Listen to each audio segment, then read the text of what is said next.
All right, it is 6:30, so I'd like to call this meeting to order of the Seguin Independent School District. This meeting has been duly called, and notice of this meeting has been posted in accordance with the Texas Open Meeting Act, Section 551.043 of the Texas Government Code. We do have a quorum, and Mr. Jenkins is still not with us. We look forward to seeing him next month. So we'll start off with our pledges to the flags. Mr. Amador.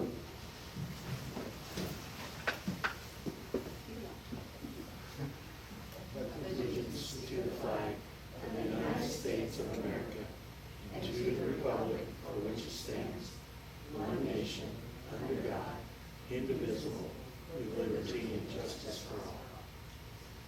Honor the Texas flag. I pledge allegiance to thee, Texas, one state, under God, one and indivisible.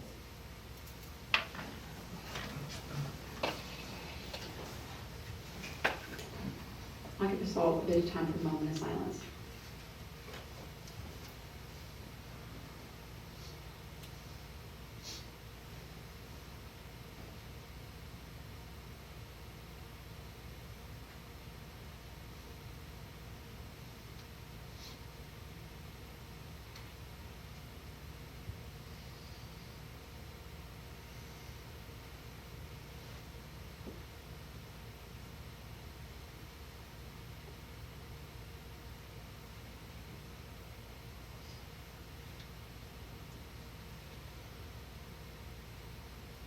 All right, everybody, welcome, everyone out in the audience. First up on our agenda is our superintendent, Dr. Gutierrez. Good evening, board members and Seguin ISD community. It was an honor to be part of the Seguin High School Class of 2021 graduation ceremony on Friday, June 11th at the new Matador Stadium. The smiles on our graduates' faces served as a friendly reminder about why we do what we do for our students. I'm thankful that we were able to host the live graduation event in our brand new facility. Dr. Esquivel and his staff, along with our maintenance department staff, did a great job preparing our stadium for our graduates and their families. The live stream was also a big hit on social media with 225 viewers on YouTube and 200 on Facebook. Congratulations to the Matador Class of 2021. Yesterday, we started our first week of summer MAT camps in addition to our summer meal program. Additionally, summer school started today. This will be a busy and short summer as our teachers return on August the 9th. We have a special treat this week as Seguin High School hosts the 2021 UIL State Mariachi Festival. Our very own Seguin High School Mariachi Matador performs on Friday at 5:15 p.m. in the PAC. Contest and ticket purchase information is available on our website at seguinisd.net. Our next regular school board meeting is on July 27th. Between now and then, I hope all of our families have a safe and restful summer. Thank you, Dr. Gutierrez. Next up on our agenda is the audience with the board. This is a time where we have time set aside for audience participation at the beginning of each meeting to hear persons who desire to make comments in accordance with board policy BED local. We did not have anyone sign up this evening, so we're going to go straight on into item 3, which are reports and information items. First up is an update on the Learning, Recovery, and Acceleration Task Force for the COVID-19 plan. Mr. Cantu.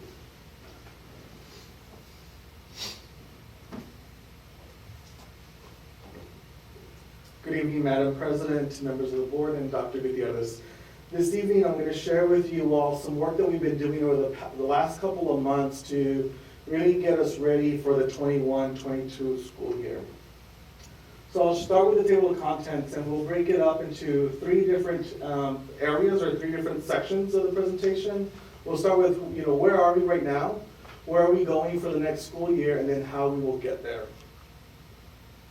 So it is always extremely important that we ground everything we do in our vision and mission statement. So as a reminder, our vision is that we take our exceptional students to exceptional citizens, and that we do that every single day by living our mission, which is to cultivate, inspire, and empower our students to grow and to learn.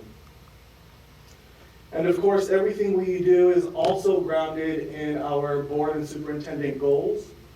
And we still want to focus on increasing literacy, especially K-3, so that our 3rd grade leaves reading on level. We also want to make sure that we continue to implement POCs district-wide. We've been doing this for 4 years and we get better at it every year, but we believe in continuous improvement, so we continue to improve that cycle and that POC at every campus. And then of course that we use a rigor and relevance framework, right? We want to make sure that every single student is receiving rigorous instruction, but that it's also relevant to their lives and that it engages them on a daily basis. And finally, that we develop a guaranteed and viable curriculum for all students so that everybody has access to a solid Tier 1 instruction so that they learn the content regardless of which campus they're at. And so as you all know, our community faced many challenges this last school year, especially with COVID-19. But there are some great things that happened from it, so we can't all say that this is all doom and gloom. And I'll share with you some of the things that we're going to do to overcome some of the challenges that we had. So looking ahead into next year, our community will continue to face some of these challenges. It's not over. We may have gotten over the big waves of people being sick and hospitalizations and whatnot.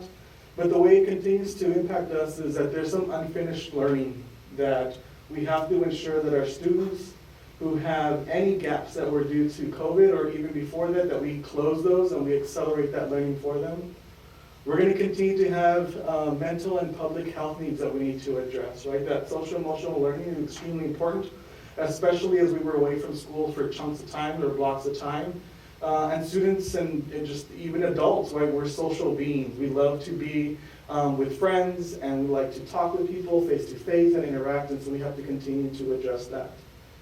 As you all know, technology was something that we had to make sure that we were ready for, so we invested heavily in that and we'll continue to do that. And then there's a level of continuity of services of things that we've been doing the last couple of years that we know work, that we want to continue to use throughout the district. So one of the ways that we're addressing this unfinished learning is we applied for the Resilience School Support Program with TEA. And in year one, which started in October of this past school year, there are about 40 school districts across the state that joined this as well. And then we applied for year two, which led to this work that I am about to share with you all and leads into next year. So there's about 60 to 70 school districts that are now getting support from TEA with this. So with this work, we launched a district-wide task force. We knew that we had to tackle this learning issue. And we knew that the answer couldn't just come from central office or just come from principals or leaders. So we designed a district-wide task force that included elementary, middle school, and high school. And we functioned as 3 separate committees, but we all came together at the end and looked at, so what's the things that were resonating at the elementary that connect to the high school and the middle school and whatnot. And of course, we have a district level team who meets every single week on Fridays from about 9 to 10:30 to really make sure that we're ready to do this work. And TEA and the consultants support us on that. So the planning efforts, like I said, included teachers, it included students, we did interviews, it included families and staff from across the district to make sure that we had everybody's voice represented in our plan for next school year. And since about April, we've been really thinking about, so what is it that we need to do? But we couldn't just launch into the work, so we had to make sure that we had a really solid plan. So that's what we would call phase 0, right? The project setup. And then we jumped into analyzing student data. We have all different kinds of data sets at the district level, whether it's unit assessments or common formative assessments that we give every 3 weeks or so. And then we have data from attendance and discipline and technology use and so forth. So what did the data tell us? We had to delve deep into what that was so that we could then come up with an action plan. But it wasn't just the hard data, right? The numbers and the figures and our charts and our graphs. We really wanted to get an understanding of what are people feeling.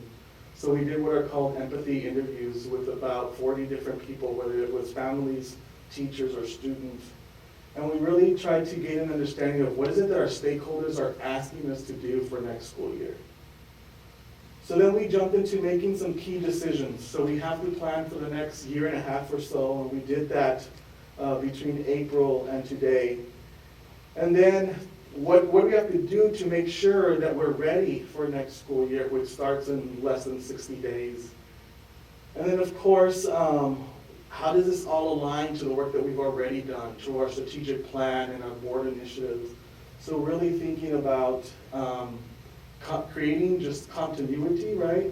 And creating something that doesn't feel like above everything else, here comes central office, right? Or here comes this group of teachers or principals saying, guess what, now we're gonna do this on top of everything else, right? So we really try to avoid that. And so this is the first day that we share the plan publicly. So now I'm gonna jump into, so where are we going for the 21-22 school year? So Seguin ISD has identified 3 priority areas to launch this accelerated learning for the 21-22 school year. And you'll see those focus areas in the black column. So at the elementary level, we're gonna focus on early literacy and math. And I'll talk about the rationale in a couple of minutes here. At the middle school, we're really gonna focus on math. And then for our high school students, what are we gonna do to support freshmen? Because we know it's a key year.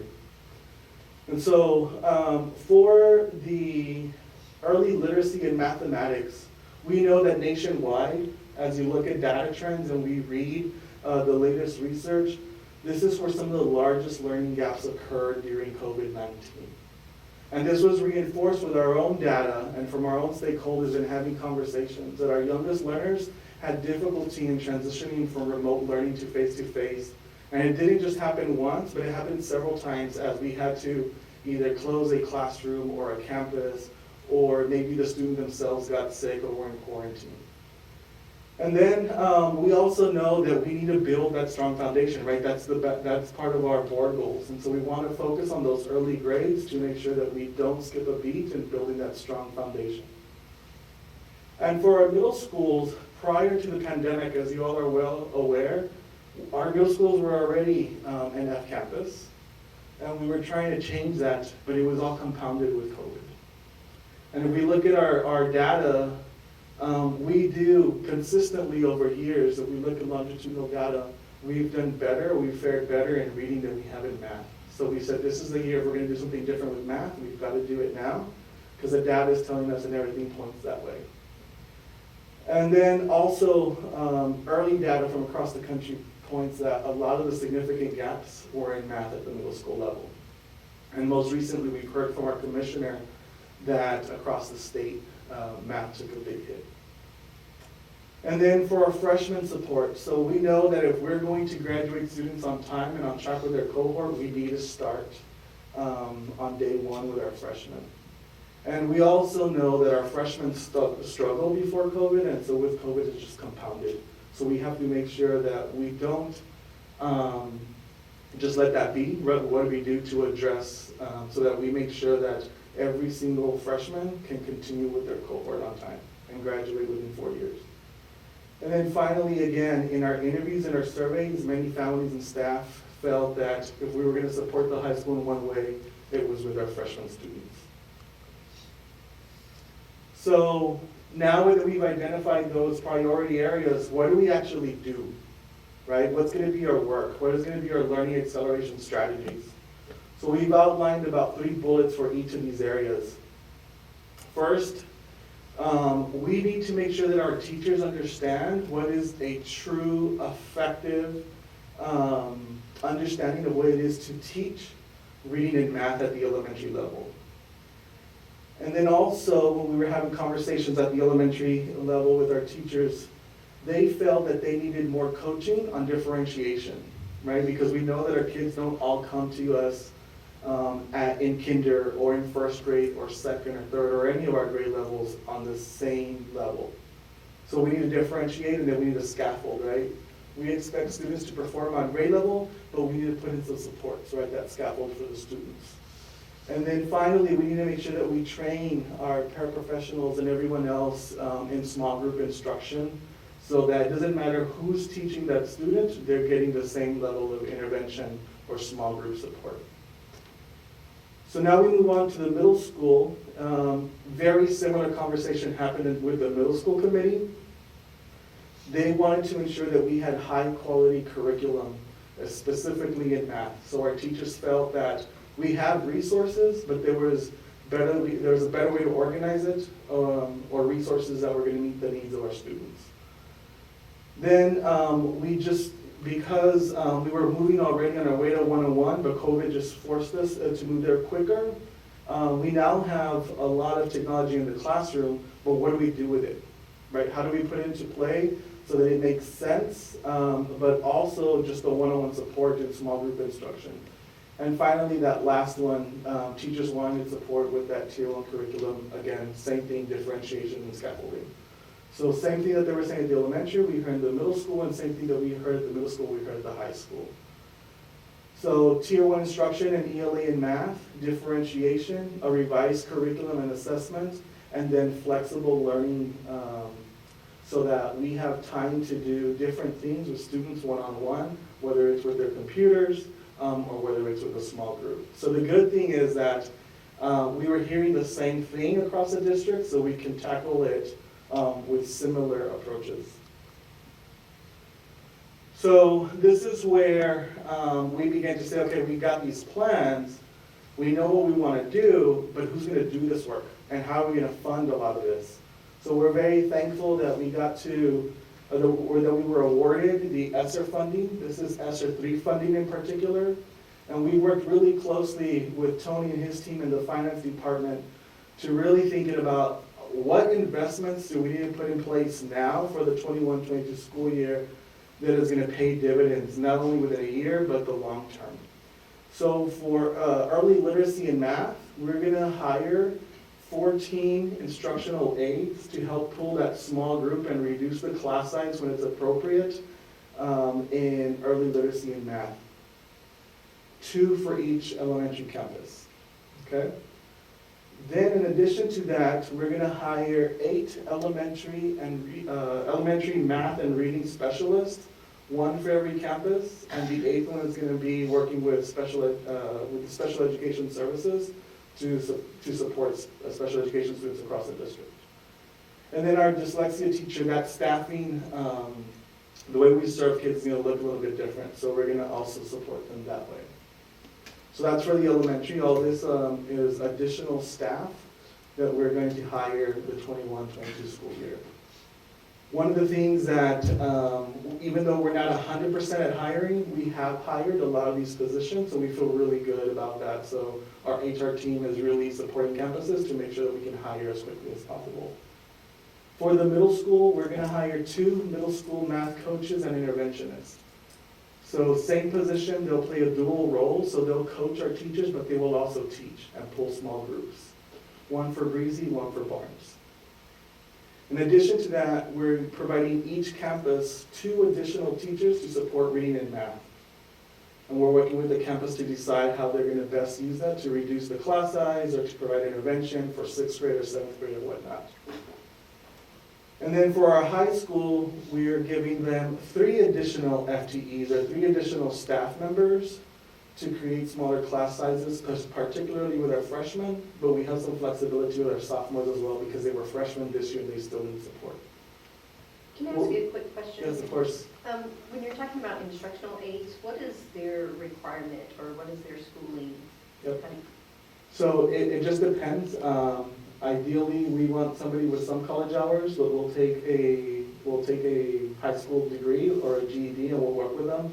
The idea is that we will train them just the way we train teachers. So we're going to work with our elementary coordinator, Ms. Mahaffey, who is she's actually TEA certified to teach the reading academies. And our teachers go through the reading academies and it's a lengthy process of about a year. A lot of independent work, but also once a month they meet at central office to really understand what is the science of teaching reading, and these paraprofessionals will be trained with the same material. So we're going to take who we can find. Obviously, again, we're going to prioritize some college experience. It could be that we get somebody who's a retired teacher.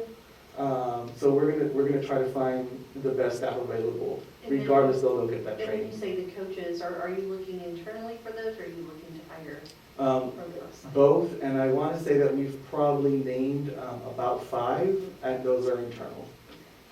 So Same with the interventionists, those will have a bit of a higher level. Yes, so the interventionists, we've already hired them at the high school and the 2 middle schools, and they were all internal. Those were the 2 math middle school? Yes, and the high school coach as well. And they'll be responsible for 6th, 7th, and 8th grade? Correct. Small groups and stuff like that? Yep, so they'll spend 4 periods supporting the PLCs and preparing for teacher conversations. They'll spend another period or 2 with students face-to-face in small group intervention. And then we'll flex their time depending, in the fall, a lot of PD and training, a lot of push and support, and in the spring, as we get ready for assessment, a lot more intervention, one-on-one small groups. Then you'll be hiring to replace those teachers as well? Correct. And So in most, how hard is it to find math teachers right now? That's what I'm worried about. yeah, so a I lot. say all that to get, That's been on the minds of our administrators, but I feel pretty confident in saying, and Cindy, please correct me if I'm wrong, most of these key hires, like I said, have been hired. There's still a handful of spots that we need to fill, especially the teachers who moved up, right, into this position, but for the most part, they've been hired. One of the things you'll start seeing next week, as we did last summer, is on the weekly communique, you'll get an update on what vacancies are where by campus. But every district is going through this, and some districts are even pulling some of our teachers to be their interventionist. Everyone is adding additional layers of support in an effort to address that unfinished learning that is part of this plan that Mr. Bundu is sharing. well, hopefully our new budget item of increasing salaries, not that we're there yet, but maybe that will be beneficial to not only keep them, but to get good folks in. Correct, yes, ma'am. Yep. Didn't mean to interrupt you, but I just. No, that's good. I'd rather you stop me there because I don't have to beat back as a Right. So please continue to ask questions. Thank you. And so we're also literally right now we're interviewing for that college career military specialist at the high school. They will not only support the SHS, but MBLC as well, and then they'll work with our 8th graders coming into the high school. And then our math coach, as I mentioned, for the high school. So those are the additional supports for each of the campuses, and then district-wide, that's that other column. So we'll also invest in extended day, right? So that could look like additional time for tutorials. We'll also invest in extended year. That's where that intercession calendar comes into play, but also summer school. We're going to invest in 2 service technicians that will support our additional technology purchases. We're also investing in social emotional learning training to support our teachers to make sure that they can support those SEL components. We still believe that we have to support the whole child, right? So a fine arts investment is in play. So we're supporting the fine arts with this ESSER funds, just because we know that it makes a big difference in academics as well. In addition to that, we're providing a behavior support specialist to work with our student support services team on Nikki's team to really ensure that we're engaging our toughest students, because our tough students have gaps too and they deserve to learn. And then district-wide, because you all have seen this focus on math, we're hiring a pre-K-12 math coordinator. We're interviewing for that person next week. And then to support all this work, plus the work of the system of great schools and just the change that we're undergoing, an innovation officer. So a lot of investments. This totals about $2 million of ESSER investments. And we're not done yet, but I'll talk a little bit about what that looks like. So we know what we want to do as far as the strategies. We know who's going to help support this with our investments. Now we got to talk about, so how does this align to other work, right? So again, we don't want to just continue to add things to teachers' plates or to administrators' plates. So we want to align as much as possible. So I talked about the reading academies. This all aligns with our reading academies and the instruction. TEA makes it a mandate, so we're saying, all right, bring it on. We're not only going to use it as a mandate, but we're going to use it to train our paraprofessionals too. We are making sure that we're writing district-wide lessons. Again, we usually do that anyway in the summer, But now we're going to be even more intentional and very focused on math and literacy. So that's happening, it started today actually, or yesterday.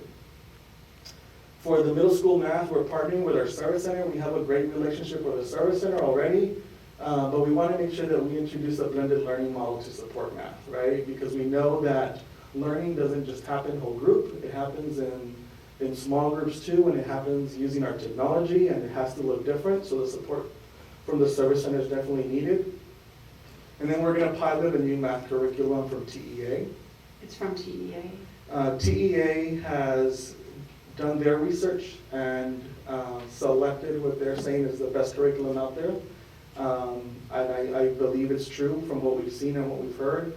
So for the middle schools, they have purchased Carnegie Learning, and we will adopt that for our 6th grade curriculum. We'll use that as a pilot, and then we'll extend it 7th grade and then 5th grade, and then we'll build both sides up and down. But we're starting with 6th grade. Well, I know we've heard in past months about within we've been building our own curriculum. So are we going to put that work aside? So for the 6th grade, we will follow the scripted curriculum from Carnegie Learning. For the rest, we will continue to build out. Okay. And then for our high school, we continue to receive services from UTeach. It is from the Dana Center.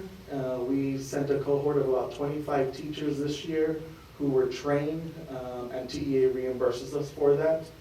So Juan and Steve, our Director of Innovative Learning and our Director of Technology Integration, have been leading that effort. And then, of course, how do we make sure that we provide targeted instruction to those freshmen who really need it? And then, of course, all this ties back into our board goals. And so that's what this slide just reinforces. So again, that focus on literacy, the focus on the guarantee and viable curriculum, and then making sure that all this happens in our district PLCs, and that we use the rigor and relevance framework. So I mentioned earlier that the ESSER investments continue, right? There are some things that we want to continue to implement. So that continuity of services, things that we know have worked with in the past, so we're going to continue to support with some of those ESSER investments. Staff wellness, we have to take care of adults, right? We have to take care of teachers too, because it's been a struggle for everyone, including teachers, who we have to really just commend for all the hard work that they did this year. Again, we are enriching the arts because we believe in addressing the whole child. And then we will continue to invest in IT infrastructure to support all our new devices. When you say enriching the arts, I'm just wondering if that's going to include an art teacher at elementary schools, or putting an art curriculum into place. I think there's only one campus that really focuses on Right now, Weiner is the only campus. What this is a contract to support, I think, mainly the music. Mr. Lewis, do you know if it extends beyond the music components? Right now, it was more for the vocal and instrumental theater arts. Okay, so we'll keep that in mind But we've talked about it, all levels. at all levels.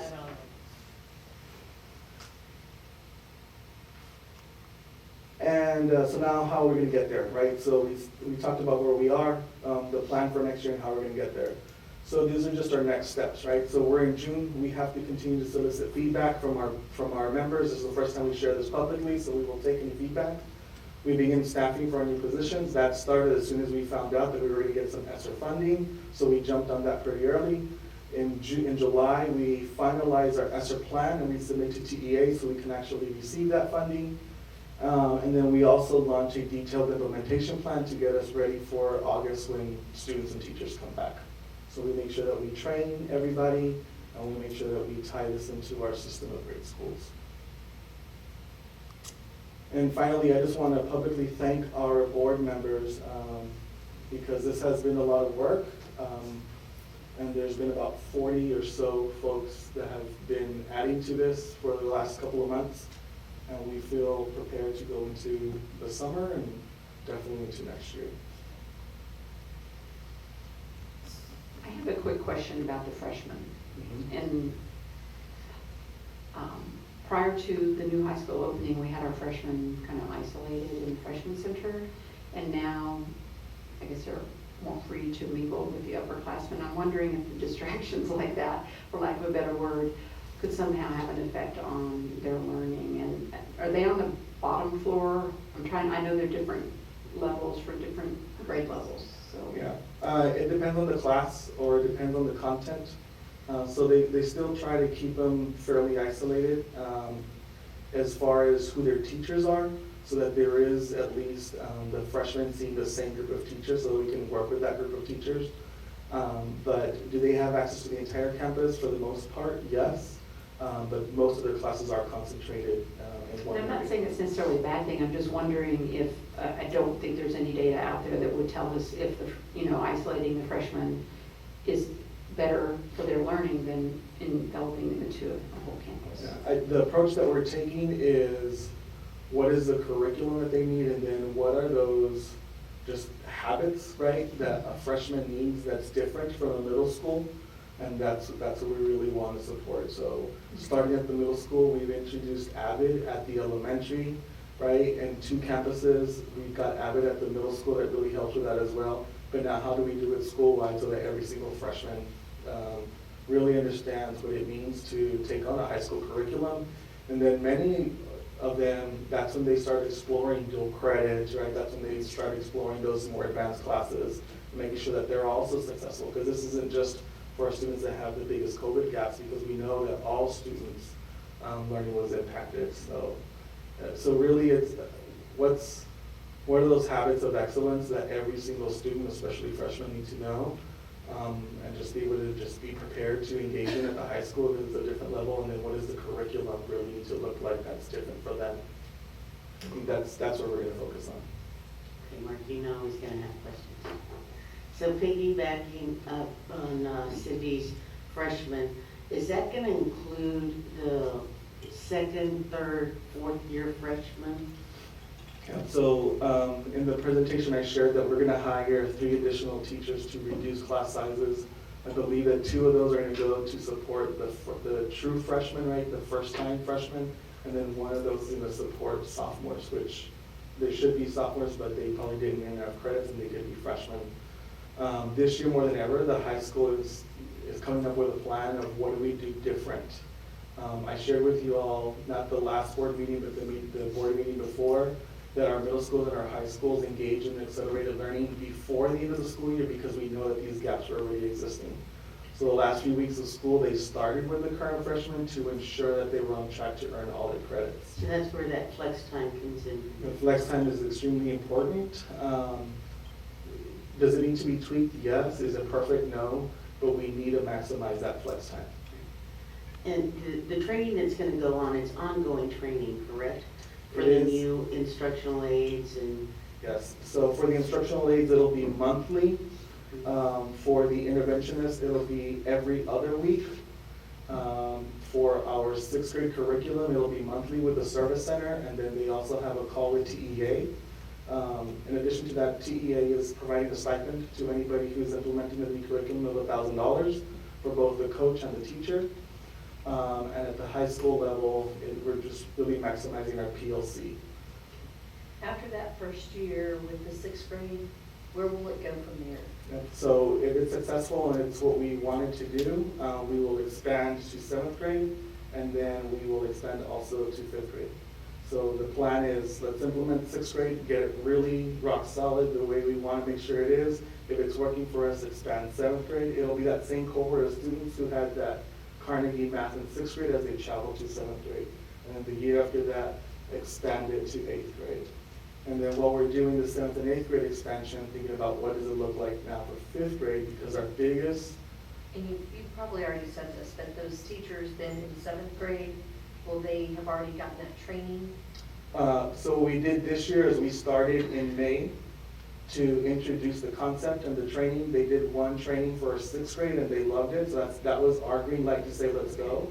We'll do the same thing with the 7th grade teachers. In the spring, once testing is over and whatnot, we'll talk to the teachers and say, you've seen your peers in 6th grade try this, you're next. So we're gonna have that conversation ahead of time, obviously, right? We're gonna be fully transparent with them, but their training wouldn't start until later on towards the end of that year.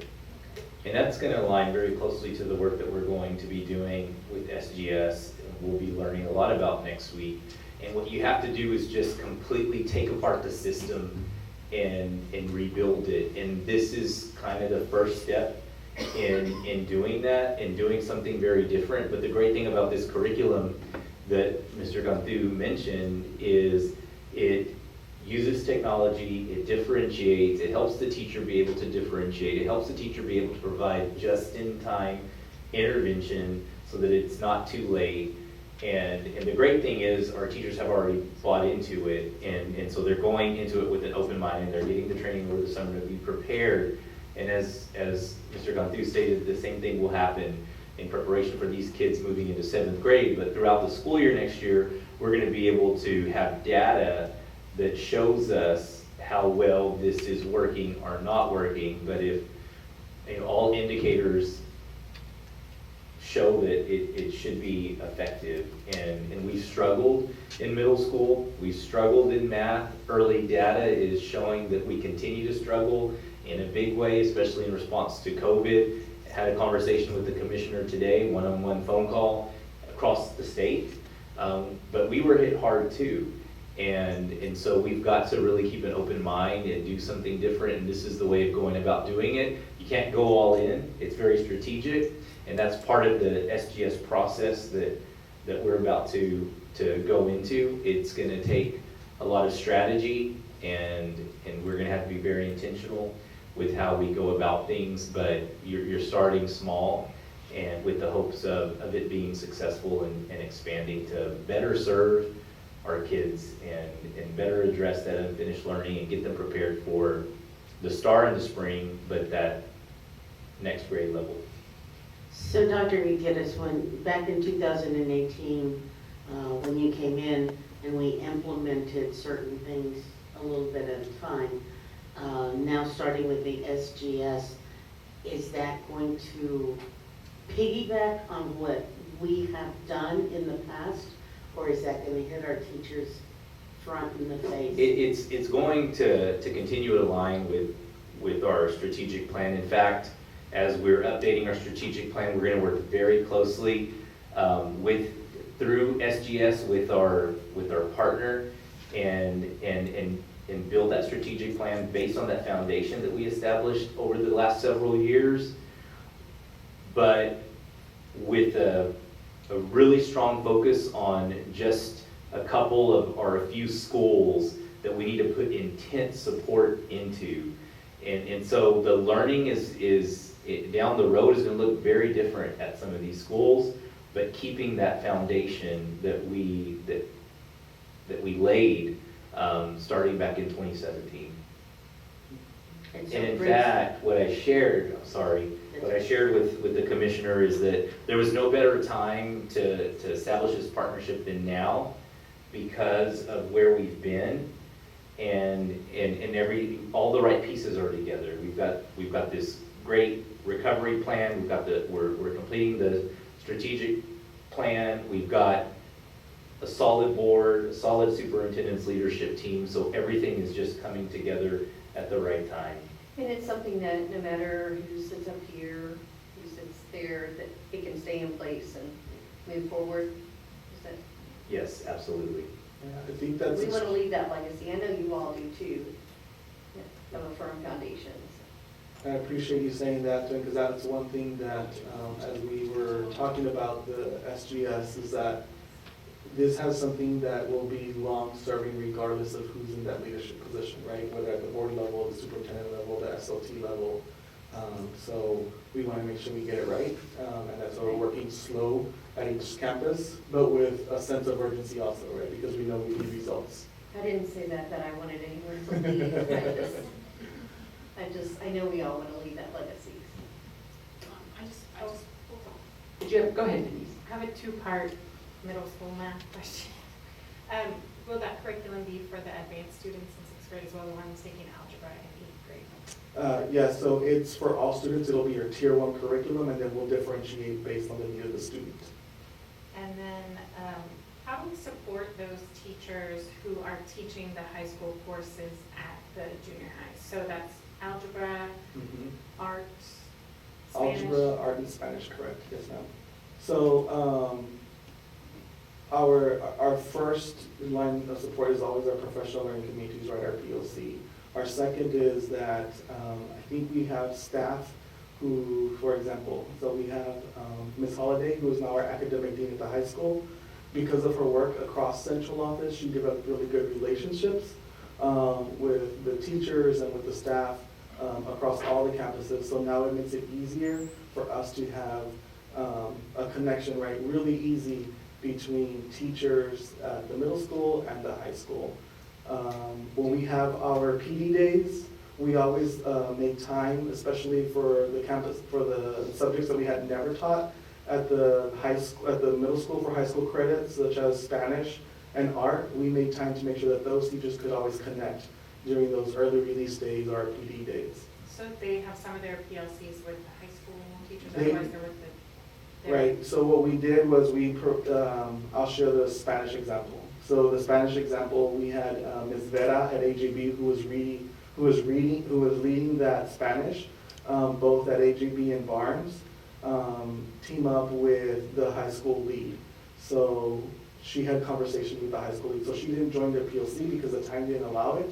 But I think now we're in a better position. We can really plan for it. So it's not just 1 or 2 times a year, but it's at least monthly or quarterly.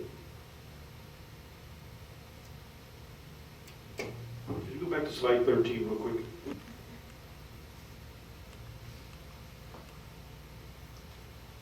So first of all, thank you and your task force for putting this together. You guys did a real good job. So looking at here, I think you said it was going to be about $2 million that we're going to get funding just for 1 year. It's actually a 3-year grant, so 21, 22, which is next year's the first year, and then 2 years after that. So we need a plan, a sustainability plan, so that we can fund it through ESSER, but then decide which are the investments that we're going to keep moving forward after those 3 years, and how do we build that into our regular budget? Because at the end of the 3rd year, this money will go away. So we're being also just very clear as we hire people that these are grant-funded positions.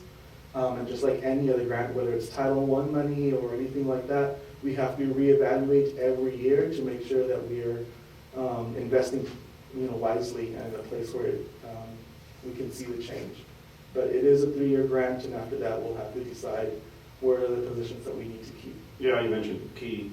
Hopefully it'll continue beyond the 3 years. As you mentioned earlier, review what worked, what didn't work, but this is a good program that I think we should. It'll definitely help the students that are in most need. And if we follow this plan, provide intense support to students, then a year or two you start to see the positive impact. And so then there can be a gradual release where there is no longer a need for certain systems of support, so that after that 3rd year, you don't have to continue the investment of $2 million, because over those 3 years, you provided that intense support that has yielded positive results, where you're looking at just continuing with maybe, instead of 8 elementary math and reading specialists, maybe you're going to continue with 4 that share campuses, or 2 at campuses that need that continued support. So also on page 13, on the right-hand column, the last 2 bullets, I think having a math coordinator is critical. I'm glad we've kind of had set that aside for a number of years, so I'm happy to see that. And then the innovation officer, these are really critical positions, so no pressure. And that innovation officer is critical, and I just want to stress the importance of that, because that individual is going to spearhead the work, and so we have to make sure that we hire the right fit. And we're currently going through that process, because this person is going to play a key role on the superintendent's leadership team, but also a key role in this community communicating the work that we're doing with SGS. Mark, does our district have a canned dyslexia program, or is it something we've developed on our own? No, we have to adopt one that's like on the state list, and we use Reading by Design, I believe it's called. Any more questions? I think we've had him on the hot seat. Yeah, thank you. There's an incredible amount of work put into It this. is, Mark, and And so appreciate it. you and the entire task force I know it was a lot of time going on top of everything else that they were already doing, these teachers and so please extend our thanks to all of them. Let them know how much we appreciate it. Thank you all for your support. And let us know whatever kind of feedback you get from the community. I will. Okay. All right. So next up on our agenda is item 3B, which Ms. Cindy Moreno is going to bring some information regarding the purchase of staffing related services for Seguin ISD from ESS, which stands for Educational Solution Services, through TIPS Purchasing. Yes, I am. I'm going to call Mr. Fred Benson up. He's the vice president of the company to provide that information for the board. And if you have any questions, you can certainly ask Mr. Benson.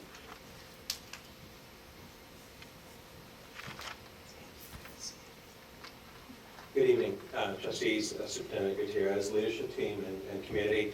My name is Fred Benson with ESS, and before I talk anymore, I'm going to let my colleagues introduce themselves, and then we'll get to the presentation.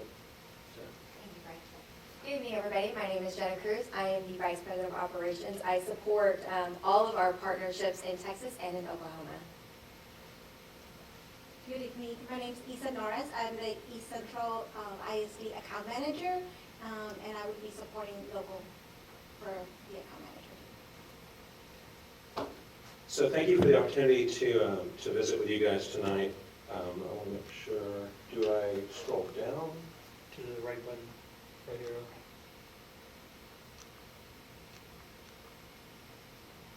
I'm not doing this right. Okay, I'll Okay, fair enough. Thank you. Okay, fair enough, thank you. So ESS is a company specifically focused on a problem that is particularly challenging in Texas. Our entire organization, we've been in business for 21 years, our entire organization is focused on helping school districts find and make sure they have enough high-quality substitutes to support instruction in the classroom. We've been partnering here in Texas for 5 years, and we're thrilled with the reception we've received. We've been talking to Ms. Moreno, I think we started talking in November, and then expanded the conversations this spring, focused on, there's a severe shortage of substitutes all over the state, and this is impacting Seguin as well. I see several of you nodding, so I feel like there's a little bit of church and choir at this. So I know you guys know this. Our desire tonight is to give you an overview of the work we do, and specifically the work that we hope to have a chance to do for Seguin, and then answer questions. And I like the questions. Those were good, hard questions. And I made a note that I'm really glad I brought Jenna and Isa, because they're going to help answer all the hard questions. So this slide just speaks, and I'm going to go through the slides kind of quickly, because I don't know that PowerPoint is always the best thing. I really have a conversation. The importance of substitutes is just undeniable. In an average pre-K through 12 journey, a student will spend almost a full academic year with a substitute teacher. That is if you have enough substitute teachers, which practically every district in the state of Texas does not. So this is just a quick overview of who we are as an organization for ESS. I won't spend a lot of time on this. Like I said, it's an organization, all we do is work with schools, and all we do is focus on substitutes. So we have a lot of strategies that really help in local communities to make sure that you have enough substitutes. And there's a lot of things we can do that a district can't. Frankly, most districts in Texas have been facing this problem for 10, 15, 20 years. And what are we going to do to get more subs? Well, we'll pay a little bit more, or we'll do this, or we'll do that. There's just a limit on how much you can do as a district. But we have a lot of strategies and a lot of techniques that we can do that'll really help. So that just gives you a quick overview there. Like I said, we started offering services here in Texas. I've worked with school districts in Texas my entire career, had a chance to join this organization, and over the last 4 years, really, we've just been thrilled with the reception we've received here in the state. Our closest partner to you is East Central ISD. The partnership in East Central now is just going great. And as Isa said, she oversees that and would have a mentor relationship with the account manager that would be here. We will place a full-time account manager here in Seguin, hopefully sitting somewhere in central office. We're going to hopefully find a desk. We'll provide for everything they need, laptop, cell phone, all that. We just need a place where they sit because we want them to be here as part of your community. This is a program in Seguin for Seguin. Now, we're a national company. We have all these extra regional and national resources that you'll benefit from. But first and foremost, this is a program in Seguin for Seguin. And that's why we thought it was important to have Issa here, because she's just right down the road, and she's really, really experienced and very good, and so she'll be a mentor, a coach, giving support in addition to the support that Jenna and her team from the regional group and our national team give. So that's very quick. What the model looks like is if you think about your substitute program, anybody on the board substituted? Okay, who's been a teacher? Okay, so y'all know. I mean, y'all know. I mean, it is hard to be a substitute, and it is hard to find enough substitutes.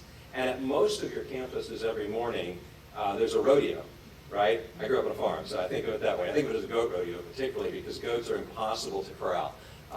So there's like this rodeo going on of, okay, we need this many subs, what are we going to do? There's not enough subs, how are we going to address this? I thought we had a sub for this classroom, but how are we going to do that? And I'll tell you this, Miss Moreno and her team are good, and they're working their tails off. But there's a limit sometimes to just what you can do. So that's where we come in. But our program is A to Z. Jenna likes to say that if you think about your substitute program A to Z, we help with all of it. We do all of the recruiting for your substitutes.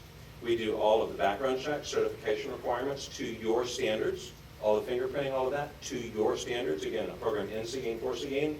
You're not giving up control and you're not having to change any of your standards or expectations. We adhere to your vision. So we do all of the background checks, requirements, the fingerprinting, all of that, all of the training. The training's outstanding. Jen will speak more to that. Issa can speak to that too better than I can about the training that we offer. Is outstanding training.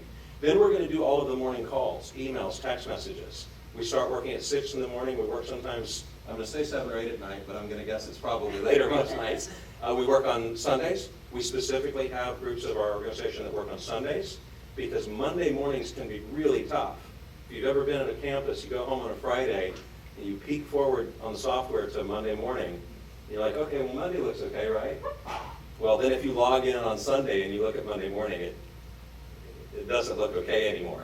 So we have a team that goes in at our regional offices and we'll do calls, emails, text messages on Sunday afternoon to get ready for Monday morning.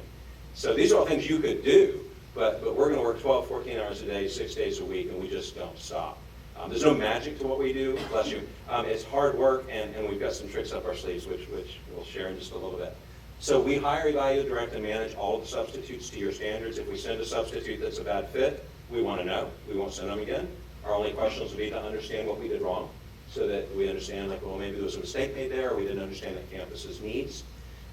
We will then place all of the substitutes, your current ones, and all of the new ones we recruit in your community on our payroll. The reason we do that is because we can pay them weekly, and we can offer them incentives, and we can offer them benefits. We'll offer all of your substitutes, your current ones and the new ones we recruit, weekly pay at your pay rates. So nobody's getting their pay cut. That's a big concern in the community sometimes. Nope, everybody's getting paid exactly what the district says. The district maintains control of the pay rates. That's in our contract. You maintain control of all the requirements and background checks and all that. We adhere to your vision. That's in the contract as well. We'll follow your lead. But we're going to pay them weekly. That's a big incentive. And if you've ever subbed, if you know folks that are subbing, I think right now you guys are paying monthly? Yeah. So it's going to be a big impact. We also offer affordable health, dental, vision, life, and 401k. And when I say affordable health, it's affordable health. We have several tiers. Jenna can speak more specifically to the details of what that looks like. But this is a big, big advantage for the substitutes in your community that substitute for you. And what we find traditionally is that we can find good people in your community that will sub for you through us that might not sub for you through you. Sometimes it's because of the weekly pay. Yep, that's the hook. Sometimes it's because the incentives and the gift cards and the prizes that we give out. We'll give prizes for Fridays. Fridays are impossible. We'll give prizes for the middle school. Middle school is impossible. It's hard to get stuff at the middle school, right? McQueen Elementary, too. We looked at your data. McQueen Elementary is getting hit extra hard. And we talked about some of the reasons why and some of the strategies we can deploy at McQueen. But that was interesting to me to see that as well. So we're going to do all of this for your subs. In the end, this is good for the community. There might be some concerns and questions and fears at the beginning. We'll address all of that. Issa's a champion at that. She's very patient at making sure that each and every substitute has their questions answered. And your account manager that we hire and train and will work here locally in Seguin will have all the coaching and mentoring from them. And then liability, workers' comp, I know that there's some people in the room that care about this. Liability, workers' comp, ACA, all of the compliance on that is now on our books, no longer on your books. So unemployment, workers' comp, and everything is now our responsibility instead of on the district's responsibility. I'm going to do a couple more slides and then pause, because you don't want to hear me talk all night. These are, I believe, in your board book, just very quickly, track record of success. Frisco's important just because it's such a large account. They had an 86% fill rate when we started, got them up to a 96% fill rate, and practically doubled the size of the substitute pool. And then the next one, this is really critical. You can see the work we did for Superintendent Toscano and Yvette and Darlene and the folks over in East Central. They're just such a great crew. I don't know if you guys work a lot with East Central. Just a great, great team. They're such good people. So we've done fantastic work there, and we've significantly increased the substitute pool. I took the guys to Kirby's Corner for dinner before we came over, so Issa informed me at Kirby's over a burger. Thank you, whoever recommended Kirby's. I forget who that was, but that was yummy. Issa informed me over Kirby's that my slide is wrong, that she finished in East Central at the end of May for COVID year at a 90% fill rate. So that's a big deal. This was a tough year for everybody. So very quickly, good job. Denton, we can skip and move forward. I want to get to, we can go to the next one. Let's go one more. This is your data. I wanted to get here very quickly. You can see your data. It's a little bit hard to see on the screen. But what we worked on, Ms. Moreno, Mr. Hilberg, and I did this analysis, and I really applaud this view of it. It was a distinctly different view than some of our other partners have looked at. But what we were trying to capture here over in the far right is the number of student instructional days impacted by a lack of a substitute. So we spend a lot of time in Texas focused on our academic goals and the support, and that was a great presentation that Mr. Cantu just did. The support and the training and the hiring and everything that goes into that. Well, foundational to that, sort of the block upon which that can be built sometimes, is do we have enough substitutes? And there are very few districts in the state that can say that they do. And we can help. We are very, very good at this. So I wanted to go one more slide, please. Yes, this is where I'll stop talking in just a moment, I promise. There's 5 core tenets here of what we promise in a partnership.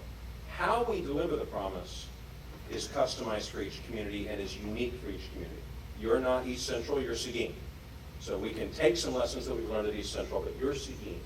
So the specifics of how we deliver will be unique, but the commitment is reflected here. Our first commitment to you is higher fill rates. More subs for your classrooms, period. Because it's difficult to achieve your academic goals if you don't have the substitutes that you need. Our second promise is quality. It doesn't do any good to run your fill rate up to a pretty number if we're not sending the right people. We can't just send my Uncle Bob. We're especially going to send my Uncle Bob, right? He's going to talk politics all day. But we can't just send somebody. They have to be trained. They have to be qualified. They have to have the right background checks, and we have to know that their background fits what you need and what you've set up as your community standard. And we have to make sure that that training is aligned to what you're doing. So the Carnegie implementation in sixth grade, right? 6th grade, yes, sir. We have to be aligned to that, and we will. We're very, very good at that. So we don't have all the answers on that yet, but that's where we have to be. The third part is equity. We know for a fact coming in that we need to raise the fill rates at all of your schools. We also know that Seguin Middle and McQueen Elementary need attention right away. We have to have specific strategies by campus, and we have to look at the programs and the campuses where your fill rates are the lowest, because those students deserve great subs too. And those teachers deserve support, because if there's not enough subs, student learning suffers. The other part that suffers is, those of you all that have taught know, it's hard on your teachers, because you don't get any of your planning periods anymore, or you've got an extra large classroom. My wife, we live outside of Houston, my wife worked at a high school for 10 years. Sometimes there were 60 kids in the high school cafeteria for a period, just because there weren't enough subs. You know, and what are you going to do? You just have to have the people there. So we want to look at quantity, quality, equity, local control. The fourth promise is local control. I think I've talked about that quite a bit. You maintain control of all of it. We're your agent. And the fifth promise is this is outstanding for your substitutes. This is good for your community. These are jobs that aren't going filled, that we will now fill. So that's jobs, more jobs for people in the community is always good.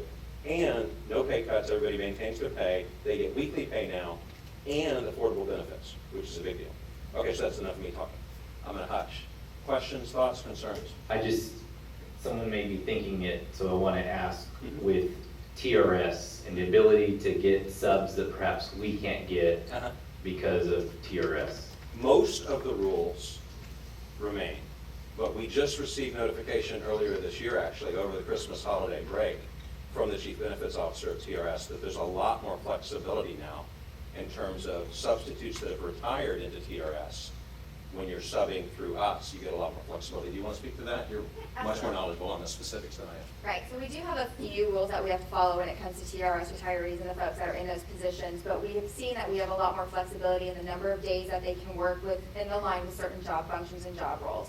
So we've been actively communicating that to our substitutes, and they've been taking great advantage of it. It's a huge benefit to our district partners. You guys are no longer limited to those half-time work days and work hours, and we're able to actually have those certified folks in the classrooms a lot longer, which of course helps the continuity of the classroom, and it helps continue that education and learning. So it's a great question.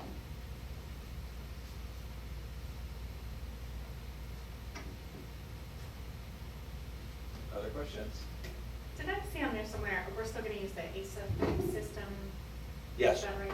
Yes. So will anything else look different for staff who are needing the substitute? So if you're a teacher and you need to hire a sub for Thursday, is anything gonna look different for you? I will step back in. Yes, she's not I'm the one to just answer gonna this. stand right here. I'll move over here. The answer is no, it's not gonna look any different, and that's one of the benefits that we like to make sure we're bringing. We wanna have a minimal impact to the staff and what they've already established as normal best practice.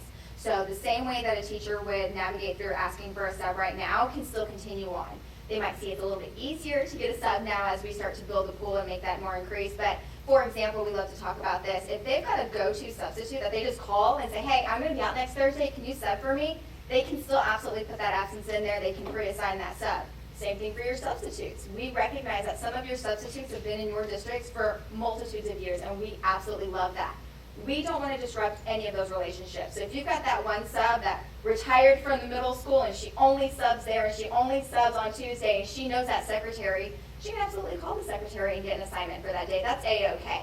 What we want to do is we want to make sure that we're filling in where you need us. So it's going to be the extra unfilled positions, hiring some additional folks. So anything that's already established, it's going to look exactly the same. They're not going to see anything different. We'll work with your campuses if you've got new folks that are coming into the campus to help train them.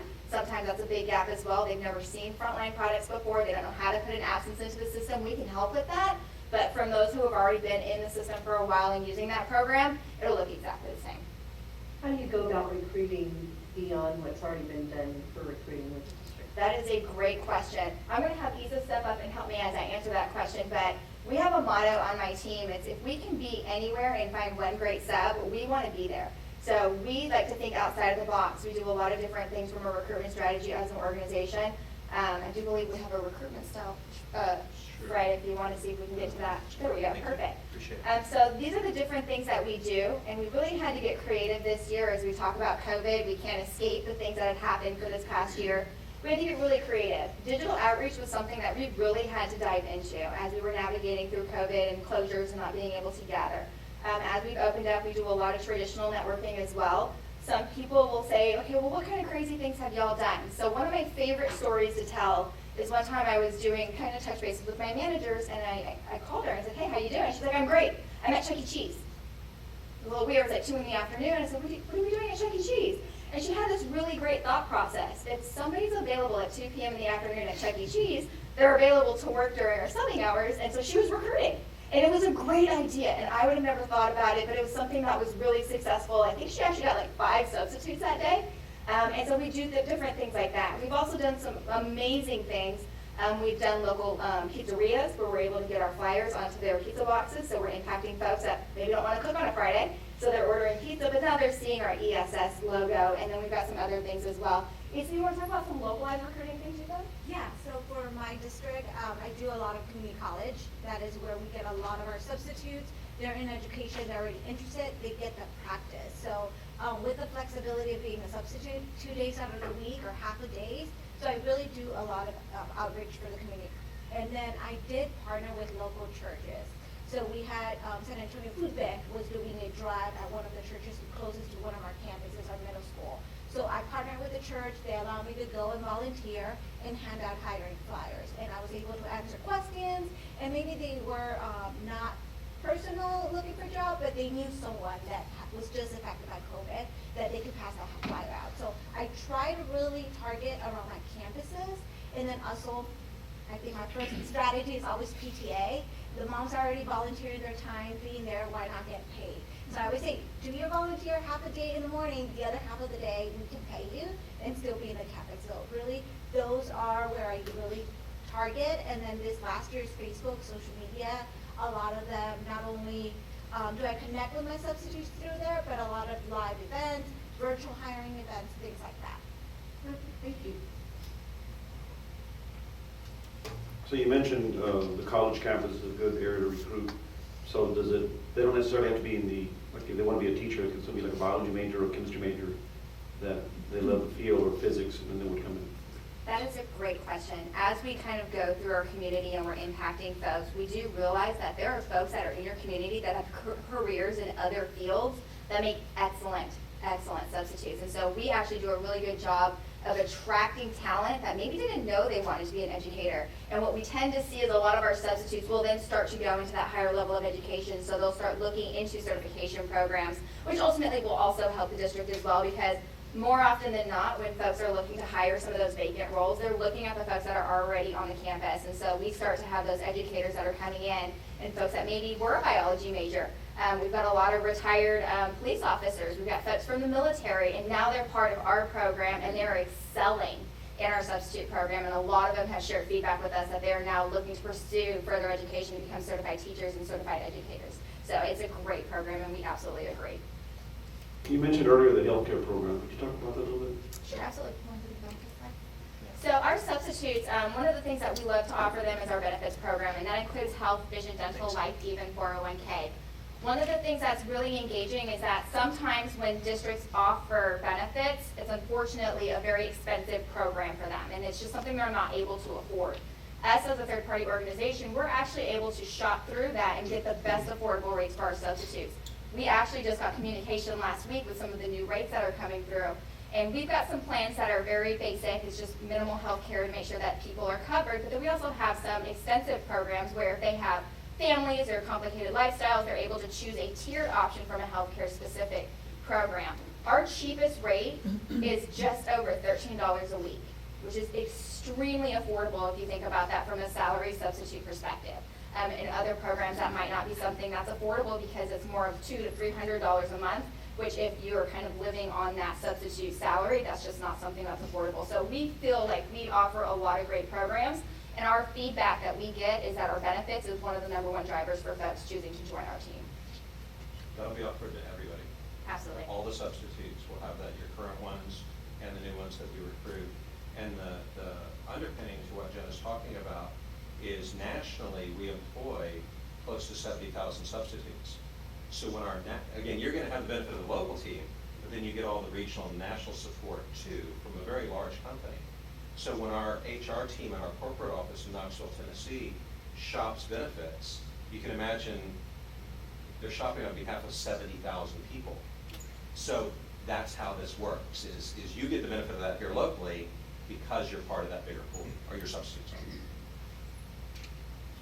When will the recruiting start? I know we're already looking for bus drivers, so. I wish we could help with the bus drivers, but our recruiting starts immediately. So part of our program is to make sure that not only we're coming in and having conversations with your existing folks that they're comfortable about the transition, but also recruiting into the new community. And it's funny you should ask that, because earlier today, Issa was at the local workforce commission not too far from here, letting them know that we could have a potential partnership here, and we're going to need to start that active recruiting already. So we're already laying that groundwork to let folks know we're here to help. if you've got any folks that are looking for jobs, we're looking to hire, and we're looking to hire pretty quickly. Parcel to that is we are capable of providing substitutes for any substitute position you can think of, except bus drivers. And our attorney well, not so politely, asked me to stop asking. He said that it's a different training. It's not our core. But we provide, and we've talked about how we would want to roll this out with you guys, but we can provide substitutes for any position in the district that you desire. It's just a matter of setting it up in the program and us understanding the requirements. Are you going to hold just one training sometime in August or Are you talking for July? new substitutes? Mhm. I'm so glad you asked that. So I actually brought a copy of my training. I know if you're interested in a copy Sure. of this, I may. I'll pass it around. Of Thank course. you. So our training is ongoing and ever evolving. That's something that we find to be very important, especially as new curriculum mandates, new learning opportunities, different things are happening. So we have been very adaptive and innovative on how we deliver that training. So we've done a couple of different things in districts that allow in-person gatherings. We do live in-person training, which we absolutely love. For districts that are maybe a little bit larger and kind of frown upon large in-person gatherings, we do live Zoom sessions. And we've also customized what we call GCN training. So it's online training that we've built for our specific partners in the type of curriculum that they would like to see, and we deliver that digitally to our substitutes. This happens, we've actually readapted our training program this year for the state of Texas. We offer training every single day, Monday through Friday, and every other Saturday to capture folks that are ready to get into the workforce. One of the things that we recognize as an opportunity for us is that when folks are hiring, they hire fast. So if they are going through a 3-week hiring process, you're gonna lose them. So if a substitute teacher wants to work and they do what they need to do, and they do their training, they get their fingerprints done, everything looks great, I can get them hired in less than a week. So that's something that we really wanted to impact. We were seeing that to be a little bit longer at the beginning of the year when we had some fingerprint challenges, but now that those have lifted, we're able to get folks into the door in a week or less, assuming that they continue to do their portion of that as well. So we do that every single day. What I've given you is kind of our best practice, but as Fred had mentioned, we customize our training to every single district. No district has the same training because there's going to be different things. How you guys use your digital technology, if you're using Google Classroom, if you're using Seesaw, if you're using any other platform. We want to train our substitutes to be able to know that technology as well. So when they walk into the classroom, there is no differential whether the teacher of record is there or that substitute is there for the day. I appreciate that question. Thank you so much. We haven't talked about pricing yet, so. We've worked with, I don't know if you want me to address this or if you wanted to address this. Go for it. So the way we get paid is we only get paid for substitutes provided. And it kind of changes the way you think about budgeting for the substitute program. But there are no specific nickel and dime fees along the way. We're not going to charge you extra if we do 5 trainings this month or if we did 8 trainings this month. We are paid based on substitutes provided, and we get paid based on whatever that substitute gets paid, whatever their pay rate is, which you determine, times the contractual agreed upon markup. There's a couple key points to that. One is we will always stay within whatever budget the district sets out. I think that was question number 1, 2, and 3 from Mr. Hilbert when we met in mid-April. So, because you have a budget, we all have a budget at home, we have a budget at school. So whatever budget is, our job then is to maximize your fill rate with quality people and stay within that budget. And we're exceptionally strategic about that. So many times we'll bring data to a district, and this is a story that I like to tell. We had a district that had a fill rate that was quite low, and they wanted a fill rate. Of course, everybody wants a fill rate. I want a 95% fill rate. And HR says, I want a 95% fill rate. And the principals say, I want a 95% fill rate. And the CFO said, whoa, whoa, whoa, whoa, whoa. Hang on a minute. We got a budget around here. Because they had been at about a 58% fill rate before we got there. Y'all are about a 73. So a lot of room for improvement. But these guys were in below 60. So in this district, we started looking at the data because we want the same thing they do. We want to stay within budget, and we want to maximize fill rate with quality substitutes. So we brought data to the district to show them some areas where they might want to think about where their budget's going. Because when you're only paying for substitutes provided, it changes the way you think about, well, how do we want to spend our budget? We want to spend our budget based on positions that are going to maximize student learning. They had a leak in their program that maybe they had been aware of, but we brought front and center because we brought a couple specific data points where maybe 7 track coaches had full-day subs for a track meet that started at 2 that was 6 miles away. Now, it's not our determination on whether that district should spend their money that way or not, but perhaps that's not where you want your substitute budget to go. It wasn't our job to have the difficult conversation with the athletic director or the head track coordinator, but we certainly bring the data, and our team's not shy. I think you kind of got that. We're going to bring you all the data.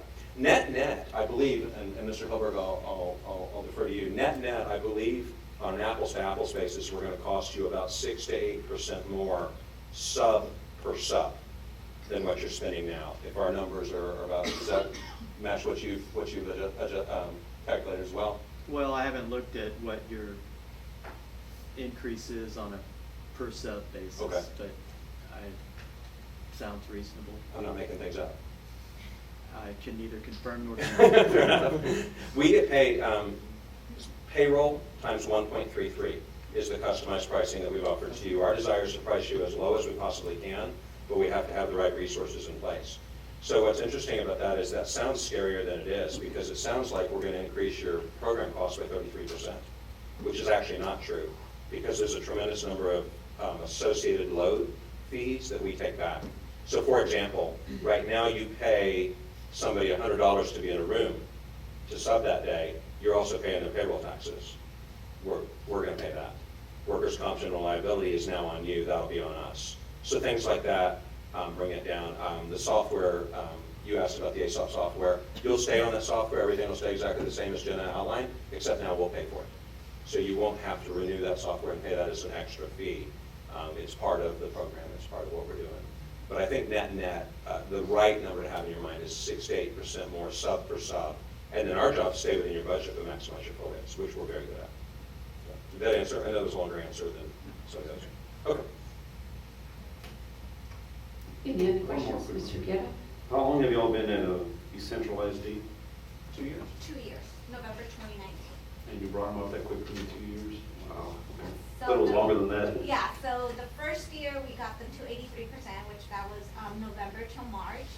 So we started with 160 district originals, or DOs that we call them. Right at March, we were at 298. So our goal at East Central was 400, and that is still my goal. During COVID, we were able to increase it to that 90, and that is on classroom teacher positions specifically. And we were able to maintain that 250 to 260 staffing for our substitutes. So,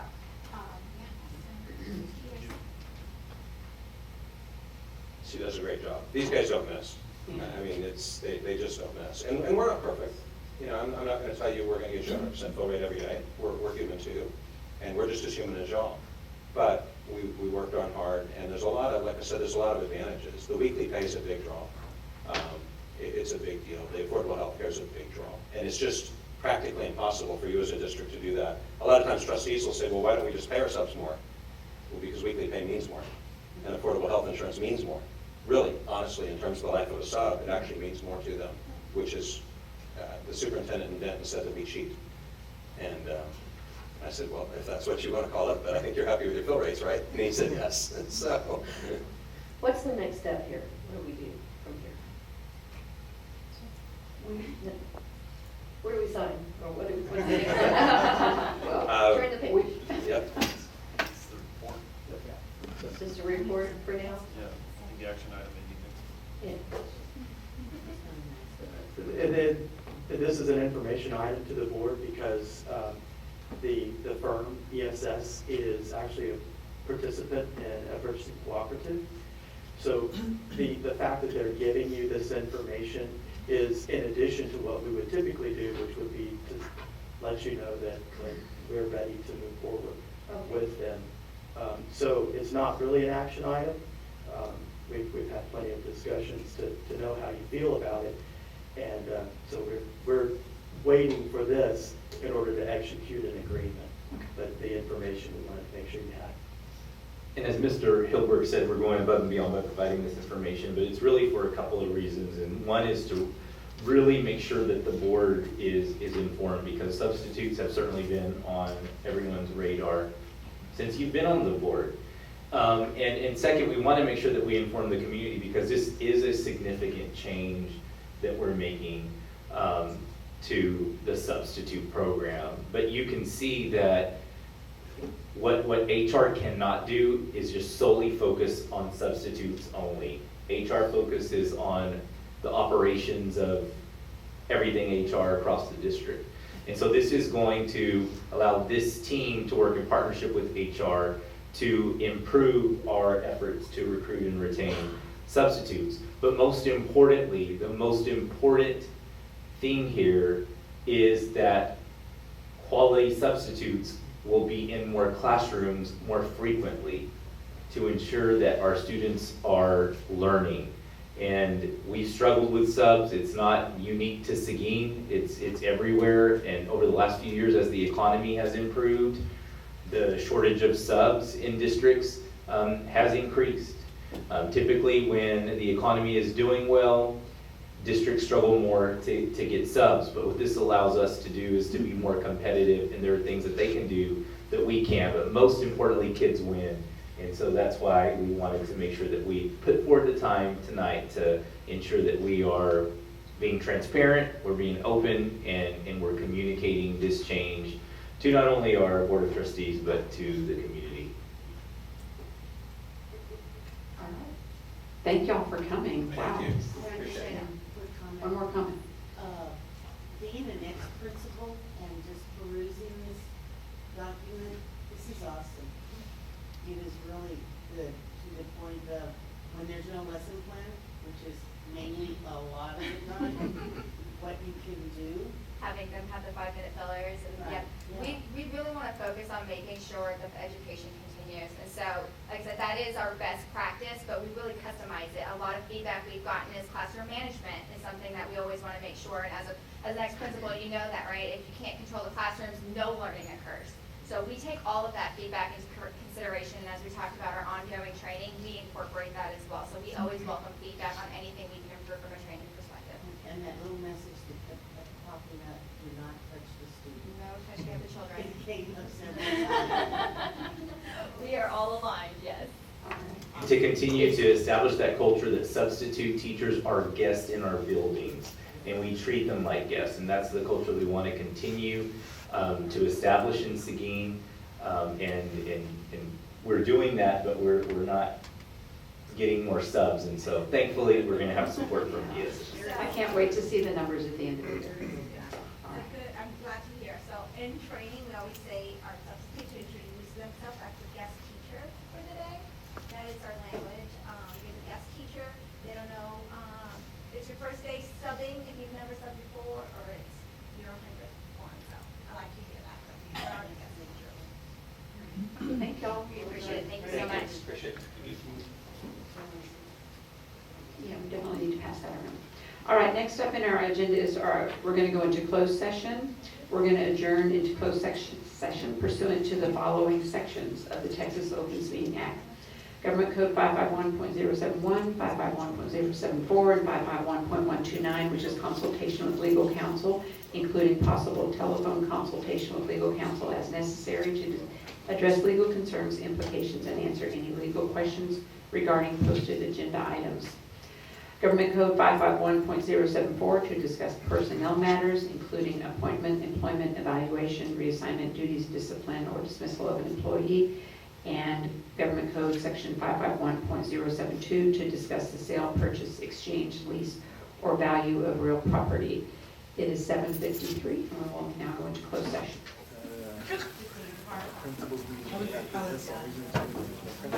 Okay, it is 8:59, and we're moving back into open meeting, and we will not be taking any action on any of the things discussed in closed. So we're going to move on to agenda item 6, which is our consent agenda items to consider and possibly approve as applicable. B, policy PE local states that the consent agenda shall include items of a routine and/or recurring nature grouped together on one action item. All such items shall be acted upon by one vote without separate discussion unless the board member requests that an item be withdrawn for individual consideration. The remaining items shall be adopted under single motion and vote as applicable. This evening on our consent agenda is item A, approval of board minutes for the regular meeting, May 25th, 2021. B, approval of tax collection reports for May 2021. C, approval of district-wide HVAC systems maintenance equipment parts and services, which is RFP 2102. D, approval of district-wide facilities maintenance electrical parts and services, RFP 2104. E, approval of agreement with Texas Association of School Board for workers' compensation stop-loss coverage for the period July 1, 2021 through July 1, 2022. F, the first reading for consideration or approval of the Texas Association of School Boards Policy Update 117 affecting legal and local policies. G, Region 13 and Region 20 annual commitment forms. H, information regarding the purchase of permit fees for Briesemeister Middle School. I, personnel information for professional employees. And J, to acknowledge Public Information Act requests for May through June 2021. Do any of the trustees want me to pull any of these items for individual consideration? All right, if not, do I hear a motion for approval? Second. Okay, Mr. Amador gave me a motion, second from Ms. Duncan. Further discussion? All in favor, please raise your right hand. Opposed, same sign. Motion carries 6-0. Members of the board, I'd like to announce one of the administrative appointments that went under consent, and that is the new assistant principal for Barnes Middle School. And with us here, we have, coming from Lockhart ISD, is Daniel Martinez and his family, so I'd like to welcome Mr. Martinez.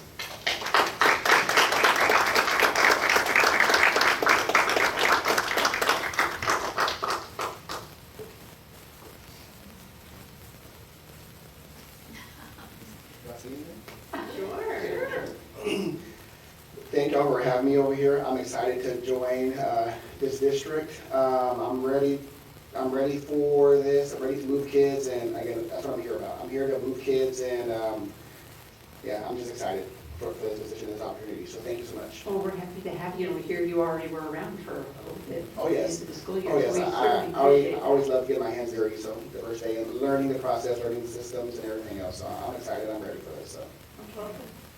Welcome to the Matador family. Great day to be a Matador. Oh, Yeah. thank you. Okay, thank you. Okay, moving on in our agenda to our action items. First up is item 7A, which is the adoption of the 2021 budgets for the General Fund, Child Nutrition Fund, and Debt Service Funds. And we can be short and sweet with this. We've already seen the slide, but it's up for further discussion, should you choose to have such discussion. I want to ask one thing so people at home, so to speak, can understand. So what we saw from Mr. Contu earlier, those are funds that are separate from this budget or part of this budget? That's correct. Those are separate funds provided through the Fed, through the state of Texas, to the school district. So all of the funding associated with the plan that he shared earlier, in fact, those are coming from one component. ESSER 3 is what we refer to that, and that is what will be in its entirety funding all of that plan, none of which is included in these adopted budgets.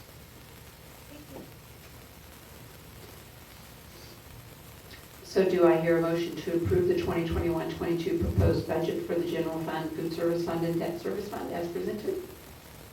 I have a motion from Ms. Crittenden. Do I hear a second? Second from Mr. Amador. Any further discussion? All in favor, raise your right hand. Opposed, same sign. Motion carries 6-0. Thank you. Next up is consideration and approval of the resolution regarding elementary and secondary school emergency relief or ESSER funds. Good evening again. So Part of the approval process for ESSER 3 funds is that there is a local policy, I believe it's CB local, that states that we can allow for this type of funding to happen. We just have to notify the public. CB local, the way TASB originally wrote it, does not include this. So this is something new. So TASB recommended that anybody who didn't have this in their policy adopt this resolution. So before you, I ask you, or recommend that we adopt this policy that allows for 2 specific bullets so that we can move forward and actually adopt this money so we can utilize it. One of them is saying that we're gonna provide public notice of this federal grant. It's a federal grant, and that we're gonna provide this on the district website. And the other is that its approval of the grant and the award plans shall be adopted either by the board or the superintendent.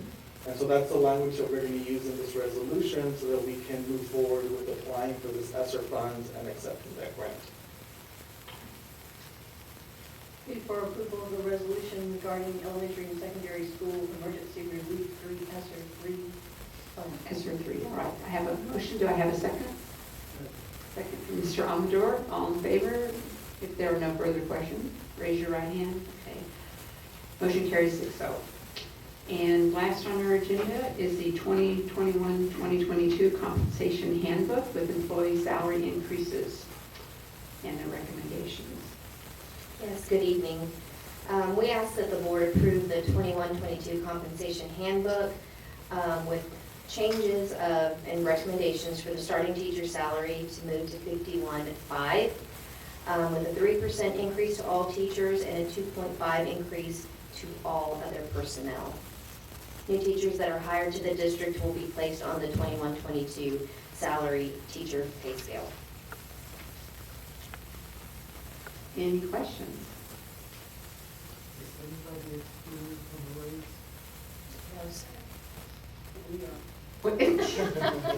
Well, actually, we're asking for 100% raise for board of trustees.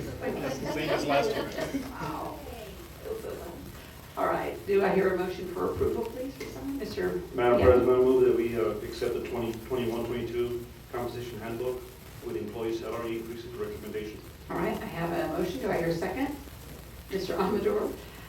Any further questions? If not, all in favor, raise your right hand. Opposed, same sign. Motion carries 6-0. Thank you very All much. right. Okay. All right, and next up is just any board comments or requests.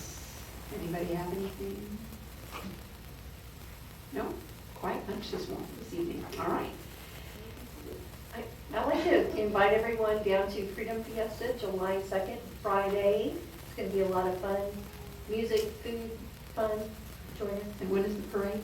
That's on the 3rd. The parade is on the 3rd, and the fireworks that evening. Is that a Saturday? That is Saturday, and then there's a concert in the park on Sunday. All right. Free admission for board members? Yes, it's free. Come on in. All right, it is 9:07. Do I hear a motion to adjourn? Mr. Amador? Everybody in favor, raise their right hand. We're closing this meeting at 9:07.